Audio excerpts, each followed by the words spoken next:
Olá, bom dia. Vamos para mais uma aula de língua portuguesa. Hoje nós vamos trabalhar um pouquinho na correção de atividades, tá ok? Eu vou corrigir lá da página, deixa eu pegar o livro aqui, lá da página...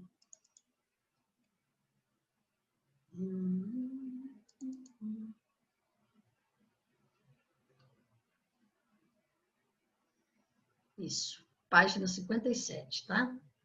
Nós vamos começar a correção na página 57. Eu vou tirando aqui a minha imagem e volto no final para falar com vocês, ok? Tá. Interpretação escrita.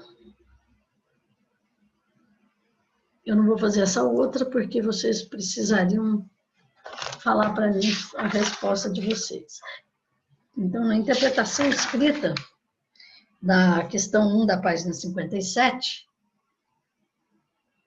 né, vocês teriam que ter anotado essa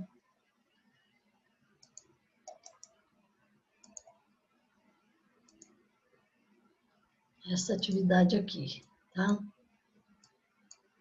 Trata-se de uma crônica argumentativa, pois a cronista disserta sobre suas próprias experiências, analisando fatos e apresentando ideias. Essa é a crônica argumentativa, tá? E aqui, a crônica apresenta como principal característica um acontecimento comum do cotidiano. Qual foi o acontecimento que originou essa crônica? É a ida da cronista, né, ao jogo de futebol Brasil e Paraguai no Maracanã. É isso aí. O que mais marcou a cronista durante esse acontecimento?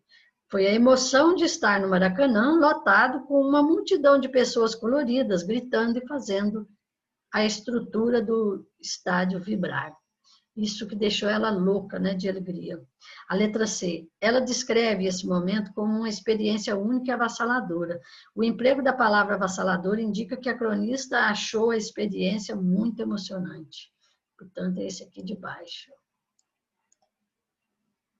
Vou trocar a cor dessa caneta aqui. Em Maracanã, a cronista faz referência a uma crônica de Nelson Rodrigues. Leia um trecho desse texto. Abaixo, Senhor. Simplesmente vou escrever sobre futebol. Entre as minhas leitoras, muitas jamais entraram num estádio Mário Filho e suspiram, eu não gosto de futebol. Outras poderiam perguntar como a granfina das narrativas de cadáver, quem é a bola?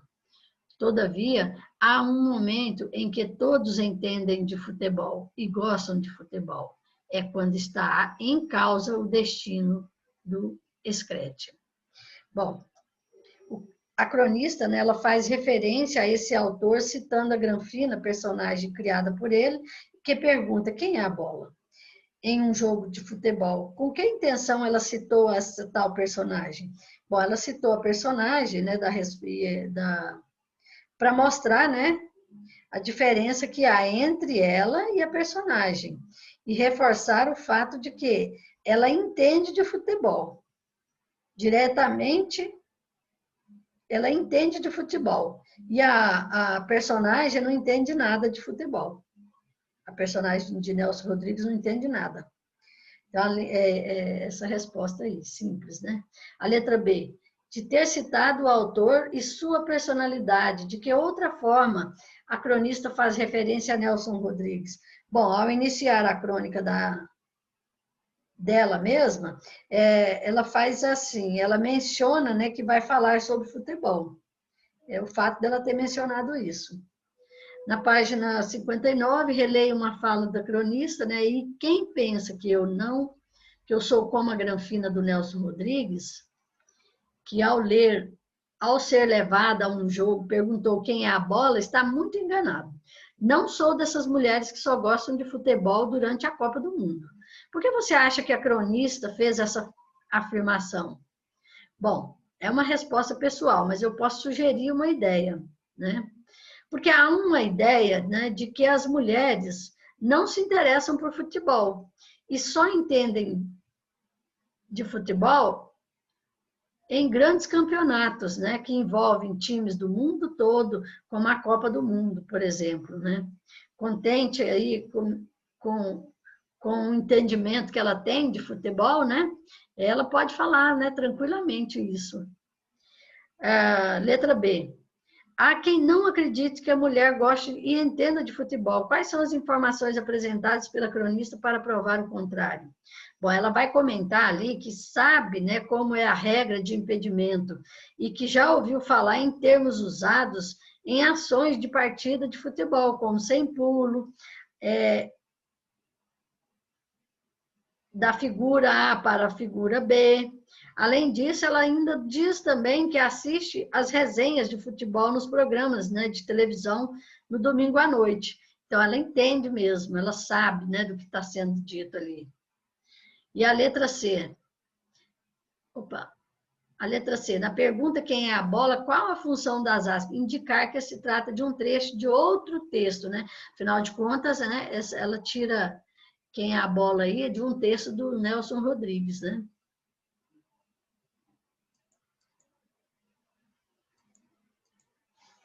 Aí, ó, ao longo do texto, né, a cronista cita diversas vezes o nome de um jogador e comenta ter ficado espantada de não se lembrar dele no jogo que presenciou. Quem é esse jogador e por que causaria espanto não se lembrar dele durante a partida?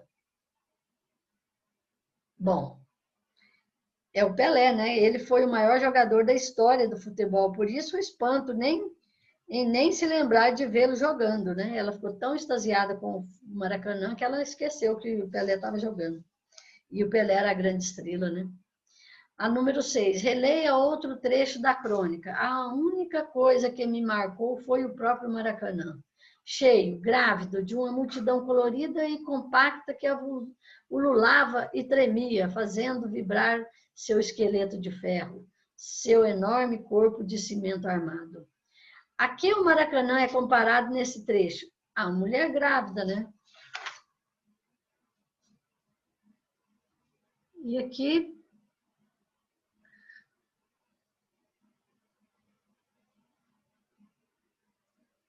a cronista número 7, na página 60. A cronista emprega uma linguagem mais objetiva ou subjetiva nessa crônica? Justifique sua resposta. Bom, ela emprega, né, uma linguagem mais subjetiva, por quê? Porque ela retrata os fatos, né, pelo ponto de vista dela, né, aquilo que ela viu no estádio é que ela está contando. Né? Não é exatamente o que aconteceu, mas como ela vivenciou esses fatos lá dentro do estádio. Ela está falando, descrevendo os próprios sentimentos e sensações que ela teve. Então, é subjetivo por isso. Né? Lembram que nos fatos, né, quando a gente conta um fato, a gente não coloca o nosso ponto de vista, o fato é o que ele é e pronto. Né? A número 8. Qual é o nome da autora da Crônica do Maracanã? Heloísa Seixas. Onde essa crônica foi publicada? No livro Crônicas para Ler na Escola. Em quais outros veículos é possível encontrar textos desse gênero? Podemos encontrar crônicas também em jornais, sites, revistas e blogs literários, né?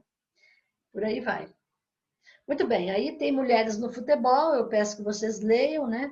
Para vocês saberem aí quem é a Marta, né? Quem é a Nilmara, né? Jogador de futebol, essa Marta aí é super fantástica, né? E a crônica esportiva, ela apresenta fatos do cotidiano, né, relacionados ao esporte. Ela se caracteriza pelo uso de um registro mais informal e a linguagem subjetiva, pois o cronista não precisa reproduzir fielmente os fatos que ocorreram, mas apenas fazer uma análise, né, subjetiva de um acontecimento conforme seu ponto de vista, né? Que aí eu pedi para vocês fazerem uma crônica para apresentar online, mas a crônica que eu pedi foi uma crônica humorística, né? Eu pedi para vocês imitarem uma crônica humorista, né? Humorística. Bom, aí vamos lá para a página seguinte. Aqui, só um minutinho. Então, na página 61, nós vamos ter aí, a notícia apresenta a seguinte estrutura, título ou manchete, linha fina, lead e corpo do texto. Esse gênero apresenta fatos atuais, tá? E por isso predominam verbos no presente, isso mesmo, tá? A crônica esportiva apresenta fatos do cotidiano, está relacionada ao esporte, e ela se caracteriza também pelo uso de registro mais informal da língua, né? Linguagem bem subjetiva. Essa cor azul eu coloquei para destacar melhor para vocês, tá? Eu já fiz toda ela de uma vez para não demorar muito na correção. Os parênteses, que isso aqui é só retomada de conteúdo, tá? Os parênteses podem ser empregados para destacar ou explicar alguma informação sobre o texto e apresentar movimentos, gestos e expressões em um texto dramático, ou ainda para indicar elementos em uma referência. É isso que vocês deveriam ter olhado lá nos conceitos para tirar isso de lá, nos conceitos. As aspas são empregadas para destacar uma palavra, uma expressão ou um título, né? Indicar que essa palavra, que a palavra ou expressão está sendo empregada com um sentido, né, figurado, marcar início e fim de fala e introduzir uma citação. É para isso que a aspas serve, né? Aí a gente tem que analisar sempre o contexto para saber o que vai achar, se é isso ou se é aquilo. Os dois pontos podem ser empregados para anunciar uma fala, uma enumeração e também uma citação. O ponto e vírgula, né? Pode ser empregado para separar itens em uma enumeração e partes de uma oração também, em que já tenha sido utilizada a vírgula, né? Eu uso a vírgula e eu começo a usar ponto e vírgula. Opa, saiu aqui. Ah, pontos, já fiz. Então, as reticências podem ser empregadas para revelar uma pausa, né, uma interrupção da fala, para indicar surpresa, dúvida ou hesitação, e utilizadas dentro de colchetes ou parênteses, para mostrar que um trecho do texto foi suprimido. É para isso que a gente utiliza as reticências, né, também. Bom, então fica aí para vocês verem, né? Vou colocar a imagem total agora. Daí, ó, eu fiz a resposta para vocês, mais fácil, né? Então, é isso, né? Terminamos aqui. Um grande abraço para vocês, espero que vocês consigam compreender essa correção que está simples. E até a próxima aula, tá ok? Tchau!